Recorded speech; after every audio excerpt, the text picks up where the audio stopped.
अस्सलाम वालेकुम, मैं हूं अब्दुल शब्बीर और आप मेरा यूट्यूब चैनल देख रहे हैं। नाज़रीन, जैसे कि आप सबके इल्म में है, अपोजिशन इत्तेहाद ने कौमी असम्बली में आइन के आर्टिकल 95 के तहत वज़ीर-ए-आज़म पाकिस्तान इमरान खान साहब के ख़िलाफ़ तहरीक अदम एतमाद जो है वो जमा करवाई थी, जिसकी कौमी असम्बली के सेक्रेटरीट ने जाँच पड़ताल की। तमाम अरकान के जो दस्तखत हैं उनकी जाँच पड़ताल के बाद कौमी असम्बली सेक्रेटरीट ने कौमी असम्बली के स्पीकर असद कैसर से ये कहा था कि अब आप इस पर कार्रवाई के लिए इजलास बुला सकते हैं, जो कि 21 मार्च से स्टार्ट करना चाहिए था, लेकिन चूँकि पाकिस्तान OIC की मेज़बानी कर रहा था, जिसकी वजह से इजलास को जो है वो इस बार थोड़ा आइन के ख़िलाफ़ चल के लेट बुलाया जा रहा है, यानी 25 मार्च यानी आज के दिन उसको बुलाया गया था। इजलास हुआ है, लेकिन कुछ मरहूम अरकान पार्लियामेंट के लिए दुआए मग़फ़िरत के बाद उसको जो है मुलतवी कर दिया गया। तो नाज़रीन, ये एक बहुत ही गैर मामूली किस्म का इजलास है जिसे पीर तक के लिए मुलतवी किया गया है। इस इजलास में आज के दिन क्या मामलात हुए, क्या बातचीत हुई, आपसे शेयर करूँगा एज़ इट इज़।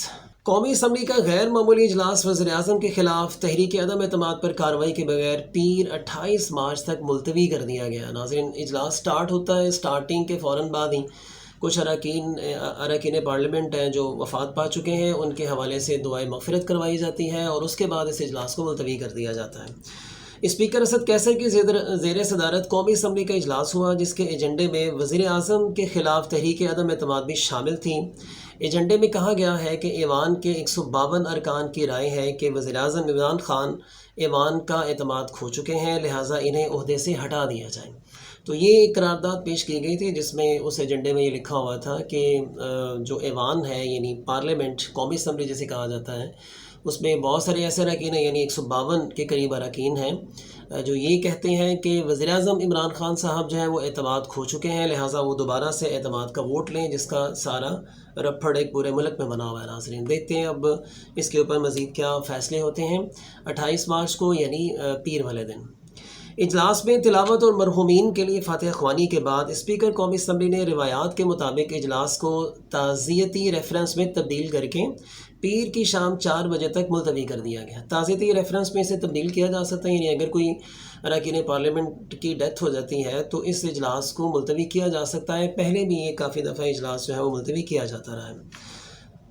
तो नाज़रीन, जो वफ़ात पा चुके हैं उस हवाले से आपको बताता हूँ कि जिनमें साबिक़ सदर रफ़ीक तारड़, साबिक़ रुकने असम्बली ख़याल ज़मान, MNA ताशफीन सदर सफ्तर के ससुर की वफ़ात, जबकि पेशावर हमला में जाँ बहक अफराद के लिए फातिहा ख्वानी की गई। यानी इसमें जो अरकान जिनकी डेथ हो गई है उनके लिए भी फातिहा ख्वानी की गई, और जो पेशावर में हमला किया गया था एक मस्जिद में, उस हवाले से उन सब के लिए मुश्तरका मग़फ़िरत की दुआ की गई, और फिर इसके बाद इस इजलास को पीर तक के लिए मुलतवी कर दिया गया। वफाकी वज़ीर मजहबी अमूर नूरुल हक कादरी ने नाज़रीन दुआ पढ़ाई थी इस हवाले से। फातिहा ख्वानी के बाद स्पीकर कौमी असम्बली ने मुख्तसर गुफ्तगू करते हुए कहा कि हाउस की रिवायत है कि रुकने असम्बली वफ़ात पाए तो इजलास बग़ैर कार्रवाई के मुलतवी किया जा सकता है। अपोजिशन ने तो खैर आज भी कोशिश की कि इजलास को चलना चाहिए, लेकिन चूँकि स्पीकर कौमी असम्बली, नाज़रीन आपको पता है कि हुकूमत ने पहले से ही एक प्लानिंग की हुई थी, इस हवाले से बताया भी हुआ था कि हम इजलास तो ज़रूर बुलाएंगे, लेकिन इजलास को मुलतवी किया जाएगा। चूँकि आप सबको पता है कि सुप्रीम कोर्ट में सदर आरिफ अलवी के ज़रिए जो एक रेफरेंस दायर किया हुआ है आर्टिकल 63A के हवाले से, उस हवाले से भी वहाँ पर कार्रवाई हो रही है। तो आज तो ये सब कुछ होना था। चूँकि इस हवाले से फवाद चौधरी ने भी एक ट्वीट किया हुआ है, जिसमें उन्होंने कहा हुआ है कि आज असम्बली में कुछ नहीं होगा, जो भी होगा वो पाकिस्तान और ऑस्ट्रेलिया के टेस्ट में होगा, जिसमें पाकिस्तान को जो है वो जीत के लिए कुछ मज़ीद रन्स की ज़रूरत है। तो जो भी होना है वो क्रिकेट के ग्राउंड में होगा, असम्बली के ग्राउंड में फ़िलहाल आज के दिन कुछ नहीं होगा। उसका भी ट्वीट है, नाज़रीन आपके साथ शेयर कर रहा हूँ मैं उसको। आज भी ऐवान इसी रिवायत के मुताबिक बग़ैर कार्रवाई मुलतवी किया जाता है। अलबत्ता तहरीक अदम एतमाद के मामले को आइन और कानून के मुताबिक आगे बढ़ाया जाएगा। यानी तहरीक अदम एतमाद के हवाले से स्पीकर ने कहा कि भी इस पर मैं वोटिंग लाजमी करवाऊँगा, आइन और कानून के मुताबिक जो होगा हम इस हवाले से करेंगे।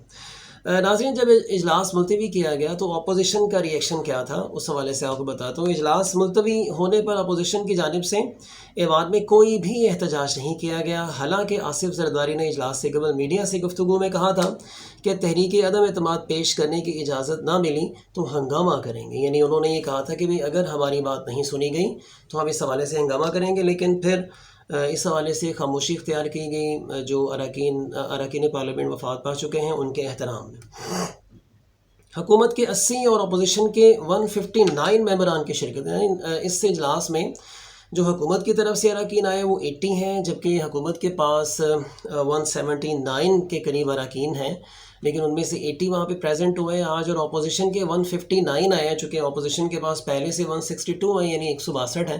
ان میں سے جو کچھ ارکان نہیں آئے وہ بھی ان کی کچھ مجبوریاں تھیں جو کہ وہاں پہ بتائی بھی گئی ہیں، لیکن یہ بھی ایک تشویشناک بات ہے گورنمنٹ کے لیے کہ ان کے 80 اراکین موجود ہیں، لیکن اس کے باوجود خان صاحب جو ہے وہ یہ کہہ رہے ہیں کہ ہم سرپرائز دیں گے۔ اور دیکھتے ہیں خان صاحب کا سرپرائز کیا ہوتا ہے۔ مجھے تو یہ لگ رہا ہے کہ بڑا زبردست قسم کا سرپرائز ہوگا، چونکہ خان صاحب سرپرائز دینے میں بہت ہی ماہر بھی ہیں۔ اجلاس میں حکومت کے تقریباً 80 جبکہ اپوزیشن کے 159 ممبران شریک ہوئے، جبکہ جماعت اسلامی نیوٹرل ہونے کے باعث اجلاس میں نہیں ہے۔ جماعت اسلامی ویسے رہتی نیوٹرل ہی ہے، اور یہی وجہ ہے کہ ناظرین یہ آج تک اپنے آپ کو اس طریقے سے عوام میں نہیں منوا سکی جیسے انہیں منوانا چاہیے تھا۔ ریزن اس کی یہ ہے کہ انہیں جہاں پہ سٹینڈ لینا چاہیے وہاں پہ یہ لیتے نہیں ہیں، اور جہاں پہ نہیں لینا چاہیے وہاں پہ ناظرین یہ سٹینڈ لیتے ہیں۔ اجلاس میں اپوزیشن کے 2 ممبران کم تھے۔ علی وزیر گرفتاری کے باعث شریک نہیں ہوئے۔ پیپلز پارٹی کے ایک رکن ملک سے باہر ہے، یعنی یہ بھی ملک سے باہر ضرور ہے لیکن اپوزیشن کے مطابق یہ ہمارے ساتھ ہیں۔ آج ایوان میں حکومتی اراکین نے عمران خان اور جمہوریت زندہ باد کا نعرہ بھی لگایا۔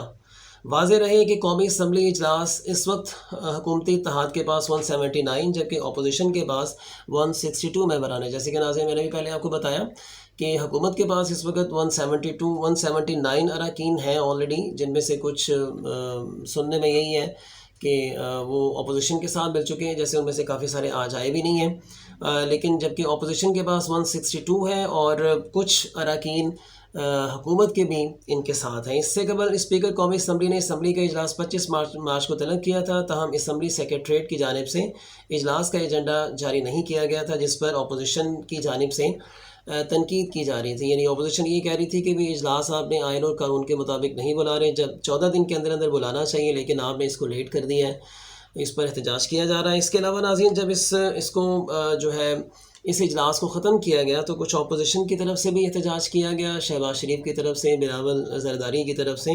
انہوں نے یہ کہا کہ اپوزیشن کے حق میں اسپیکر کبھی بھی نہیں بولے، اور اس کے علاوہ اسپیکر جو ہے وہ جانبداری برت رہے ہیں، یعنی وہ پورے ایوان کے اسپیکر ہیں، وہ صرف حکومت کے اسپیکر نہیں ہیں۔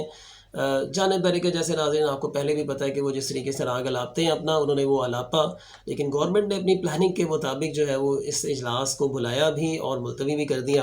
آنے والے دنوں میں ناظرین دیکھتے ہیں کیا ہوتا ہے، جیسے کوئی مزید اپڈیٹ ملے گی اس حوالے سے آپ سے لازمی شیئر کروں گا۔ اپنا بہت سارا خیال رکھیے گا۔ اللہ حافظ۔